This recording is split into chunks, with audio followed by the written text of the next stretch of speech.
Donc, de quelle façon qu'on fabrique une chaussure en laine feutrée? Donc, bien entendu, on va partir avec la fibre de laine comme ça ici. Alors, soit en nappe, là c'est juste un tout petit morceau pour vous montrer parce que quand on achète des nappes de laine, c'est beaucoup plus grand. Alors, mais c'est de la fibre de laine. Alors, non, c'est pas du codèle, c'est vraiment de la laine pure. Ou sinon, quand même, eh bien, on peut aussi acheter la laine sous cette forme de couette ou de boudin et on vient avec des petites mèches étendre sur notre patron. Alors, c'est ça. Donc, un patron, on va en mesurant notre pied et tout ça, encore une fois, dans l'atelier, je vais tout vous expliquer comment faire. Ça ne prend pas des calculs bien compliqués, mais il faut quand même avoir des calculs. Et on vient se fabriquer un patron. Et avec le patron, eh bien, on va mettre la laine et de l'eau et du savon. Donc, et après ça, on tourne et on remet encore de la laine et de l'eau et du savon. Alors, tout dépendant l'épaisseur de feutre qu'on veut obtenir à la fin, alors c'est ça qui va déterminer la quantité de laine qu'on va y ajouter.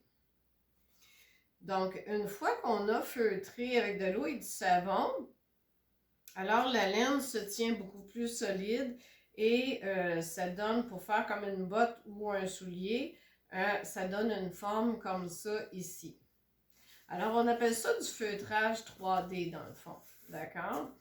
Et une fois qu'elle est vraiment un peu plus solide, eh bien, on va enlever notre patron et ça devient un peu, moi j'appelle ça l'embryon de bas, de bas de laine. Et donc, encore une fois, on continue. Là, ici, ils sont secs, mais on continue avec de l'eau et du savon et un moule, des moules qu'on va également fabriquer dans l'atelier parce que c'est préférable d'avoir un moule pour faire nos bottines ou nos chaussures ou nos pantoufles. C'est sûr que ça se fait sans moule. Alors à ce moment-là, ça veut dire qu'il faut que vous le fassiez directement sur vos pieds. Alors c'est un petit peu plus difficile au niveau physique, là, parce que les premières que j'ai fait, moi, les toutes premières de tout, c'est ça, je les avais fait comme ça, sans moule. Et c'est quelque chose. Alors, dans les ateliers, on va venir fabriquer également nos moules. Donc, avec le moule, on vient continuer de mouler, de feutrer, de frotter avec l'eau et le savon. Alors, ça va devenir un peu plus là, juste à la forme d'un pied comme ça ici. Et on va venir, bien entendu, avec notre semelle, on va venir vérifier comme ça. Et on va continuer, parce que là, ici, il n'est pas terminé. Et on va continuer à le feutrer pour l'emmener vraiment à une forme parfaite. Et par la suite, eh bien, on va venir fixer ensemble la semelle et le feutre. Et bien entendu, faire la finition, ce qui va donner un résultat comme ça. Alors, voilà pour les chaussures en feutre. Les chaussures au crochet, eh bien, je crois que vous avez compris que dans le fond, c'est la même chose qu'un tricot. Quand vous faites des vêtements, soit au tricot ou soit au crochet, la seule chose, c'est que ça peut toujours se faire avec des aiguilles à tricoter, mais c'est plus complexe. Alors, moi, je préfère le crochet. Et c'est beaucoup plus simple.